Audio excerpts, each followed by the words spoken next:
Good morning and welcome, students. Today we are going to continue this lesson 3.6, Think Before You Speak. In this lesson we saw that nature has given us one mouth and two ears so that we will talk less and listen more. यानी हम ज़्यादा समझने की कोशिश करेंगे और मुंह का इस्तेमाल बोलने के लिए कम करेंगे. That is why the nature has endowed man with two ears and one mouth, said by great British statesman Benjamin Disraeli. उन्होंने ऐसा कहा था. तो क्या है, हमें यहाँ बताया जा रहा है कि हमें ना बहुत सोच समझ के बोलना चाहिए. जो भी जब बोलते हैं बहुत सोच समझ के बोलना चाहिए. ऐसे कोई भी गलत शब्द, गलत बातें हमें नहीं निकालना चाहिए. कान हमें भगवान नेचर ने दिया है ताकि हम सुन सके. There is no door which we can close हम. कान को हम कभी बंद नहीं कर सकते, पर मुंह को जब हमें खोलना होता है तो अपने दो फेंसेस होते हैं, उसमें से दो लिप्स एक फेंस माना जाता है और दो दांत, ऊपर के जबड़े और नीचे के अपर एंड लोअर जॉस. तो जिस बोलने के लिए हमें उसका इस्तेमाल करना पड़ता है तो उन्हें खोलना पड़ता है. और अगर गलत कोई बात हम बोल देते, इससे क्या होता है कि सामने वाले को हो सकता है कि आपकी बातें बुरी लगे या हर्ट करे उसकी फीलिंग को. तो बोलने से पहले हमें सोचना चाहिए. Now we will be continuing from the next page. Let's start. Okay, let me start from here. A young man, we came through this. A young man went to the spiritual teachers and said, I have spoken very harsh and unkind words to my friend and is deeply hurt. I am afraid I have lost my friendship with him. तो एक young man एक spiritual teacher के पास आके क्या बोलते हैं कि मैंने बहुत ही गलत शब्द इस्तेमाल किए अपने दोस्त के लिए और इससे वो बहुत निराश हो चुका है, वो डीपली हर्ट हो चुका है और मुझे लगता है कि मैंने अपना फ्रेंडशिप खो दिया है. तो मैं उसको किस तरह करूँ, गलतियों को किस तरह सुधारूँ. तो vice teachers gave him a fresh sheet. उन्होंने टीचर ने क्या किया, एक फ्रेश शीट दिया, मतलब पेन पेपर दिया, एक प्लान पेपर और उसमें and a pen and he said to the young man. उन्होंने क्या कहा उस यंग मैन से, write down on this paper all the harsh thing you have said to him. तो टीचर उनको क्या बोलते हैं, वो आदमी को क्या बोलते हैं, एक पेपर और पेन देते हैं और बोलते हैं जो भी गलत चीज़ तुमने लिखा है, बोला है उनको, ये सारे चीज़ें तुम इस पेपर में लिखो. The young man did as he was told and showed the paper to the teacher. Now tear up this sheets of paper into as many small bits as you can, the wise teacher said. तो जो teacher ने जो कहा वैसे ही उस young man ने किया. उसने जो भी हप शब्द का इस्तेमाल किया अपने दोस्तों के लिए, उसने सारे लिख दिए उसमें और टीचर को दिखाया. और टीचर ने क्या कहा कि जो अभी उस पेपर को तुम बहुत ही छोटे छोटे टुकड़े में फाड़ दो. Soon the single sheet was torn into 100 of tiny bits of paper. और उस व्यक्ति ने वैसे ही किया जैसे उसको टीचर ने कहा. Throw the bits out of this window, the teacher told him. अब टीचर ने क्या कहा, जो खिड़की खुली थी वहाँ से, बोलते वहाँ से ये सारे जो पेपर तुमने फाड़े छोटे छोटे टुकड़े में किया यहाँ से फेंक दो. That was easily done. It was a windy day and the tiny bits were scattered far and wide even as the young man watched. तो उस व्यक्ति ने वैसे ही किया जैसे टीचर ने कहा. सारे पेपर जो पेपर में लिखे हुए थे, गलत शब्द जो भी लिखे थे, उसको फाड़ के उसने खिड़की से बाहर फेंक दिया और हवा के झोंके की वजह से उस सारे जो पेपर टुकड़े टुकड़े किए हुए थे वो सारे काफ़ी दूर तक गए, इधर उधर बिखर गए. Now go out into the street and collect as many bits of paper as you can, the teacher ordered him.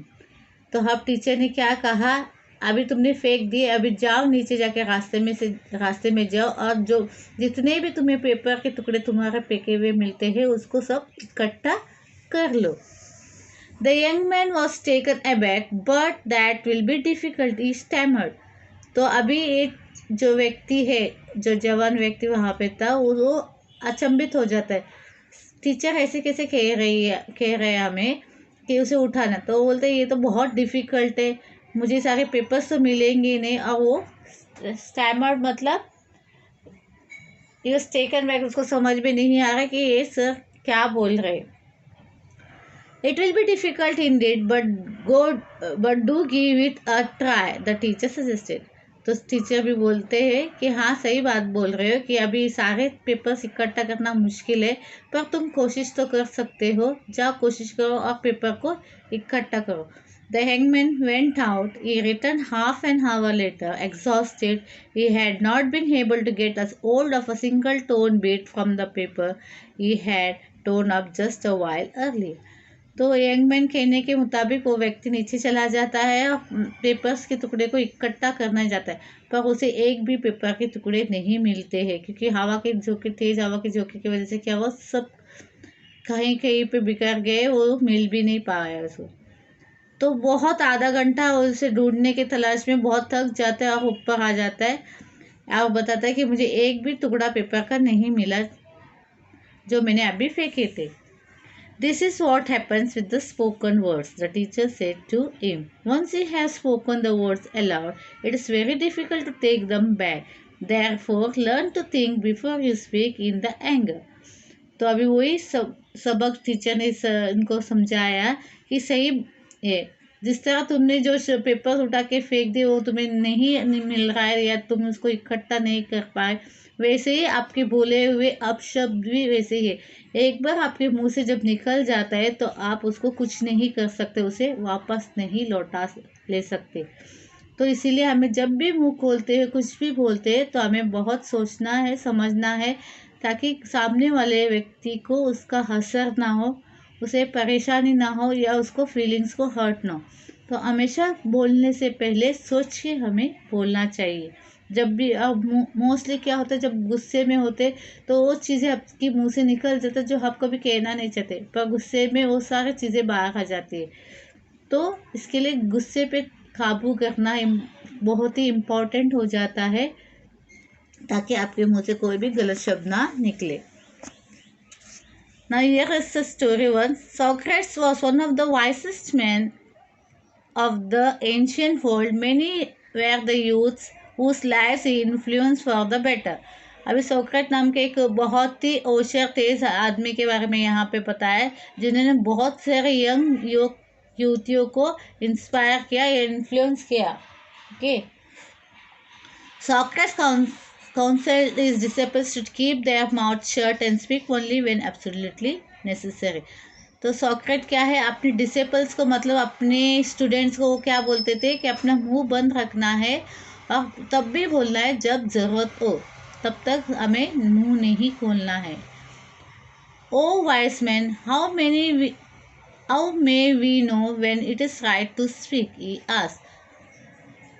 They asked him. तो अभी उसके जो स्टूडेंट्स थे वो पूछ रहे थे कि हमें कब अपना मुंह खोलना है, हमें कैसा पता चलेगा।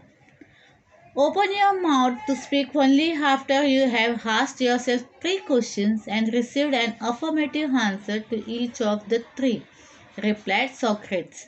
तो अभी सॉक्रेट्स क्या जवाब देते हैं अपने स्टूडेंट्स को कि मुंह खोलने से पहले अपने आप को 3 सवाल करो, और जब आपको सवाल का जवाब हाँ में मिले, है ना, अफर्मेटिव मीन्स हाँ में जब मिले, पॉजिटिव भी मिले, तब भी वो सवाल किसी को पूछो।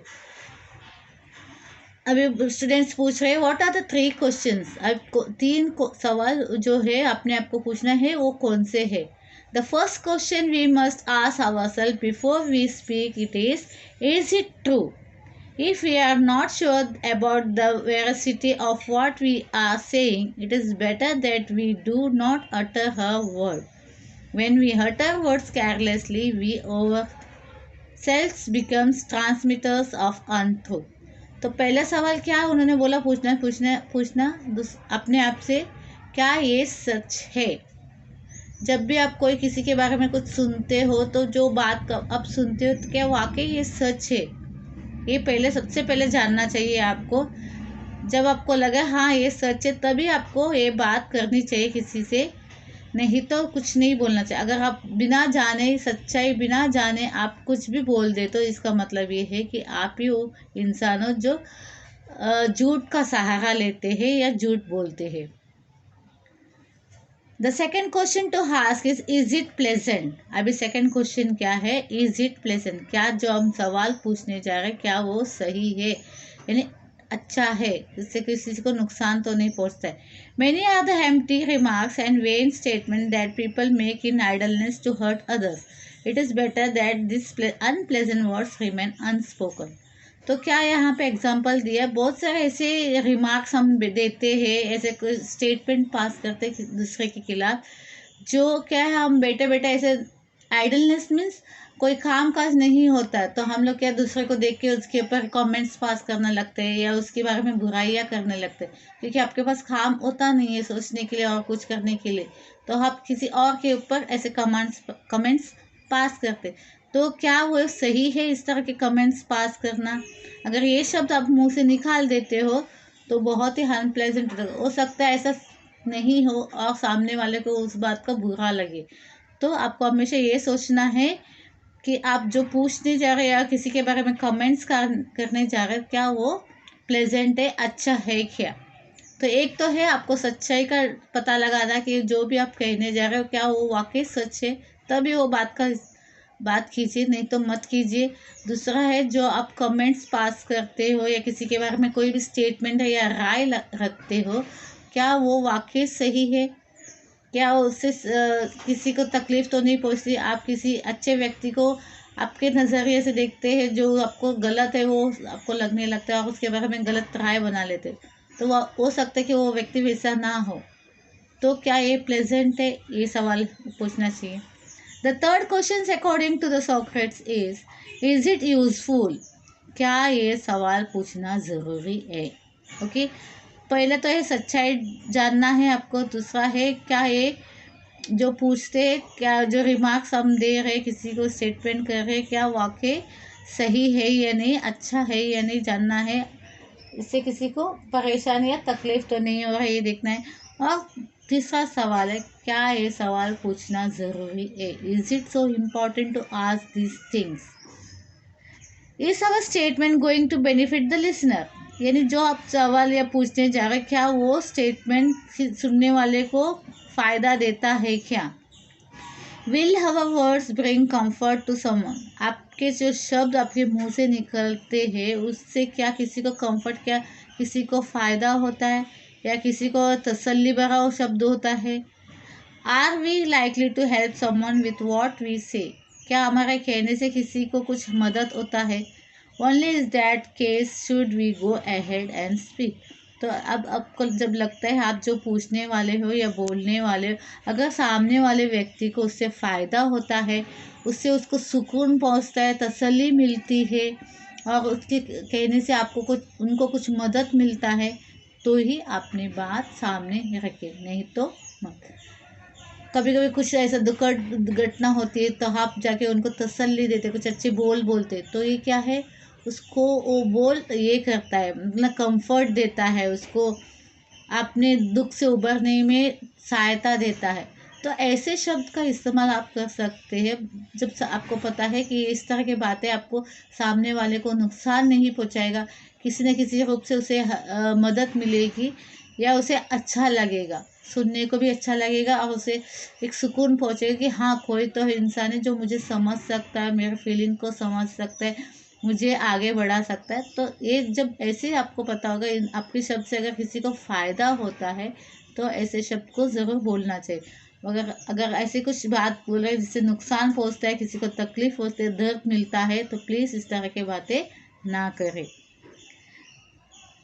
तो इस तरह यहाँ पे सोक्रेट्स ने ये सारी बातें अपने डिसेबल्स मीन्स अपने स्टूडेंट को समझाए कि अगर ज़्यादा बोलना नहीं है, जब ज़रूरत पड़ेगी तब भी बोलना है, मतलब ज़्यादा सुनना ज़्यादा समझना ये बहुत ज़रूरी होता है कि आप छोटी सी बात सुन के अननेसेसरी कुछ भी बोल दे तो ये गलत है। तो ये 3 चीज़ें उन्होंने सिखाई कि पहले किसी से कुछ बोलने से पहले 3 सवाल अपने आप को करना है और उस 3 सवाल के जवाब में जब आपको लगेगा हाँ आप जो करने जा रहे हो वो सही है, तब भी वो सवाल आप दूसरे से या ऐसे शब्द का इस्तेमाल करिए जब दूसरे से आप बात करते हो।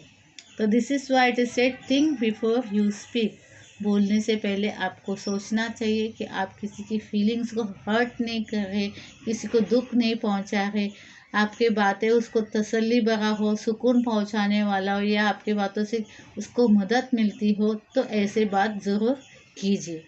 Okay, this is what it in this lesson. I hope you understood, and I hope you will keep this all this in your mind, and you will also maintain this things. अपने आप में डालिए ये बात कि हाँ ज़रूर, अगर जो इम्पोर्टेंट लगे तब भी आपको बात करना, किसी को दिल को नहीं दुखाना है या चोट नहीं पहुंचानी है. ओके, ये that's it, and we will be meeting in the next lecture. Bye, see you.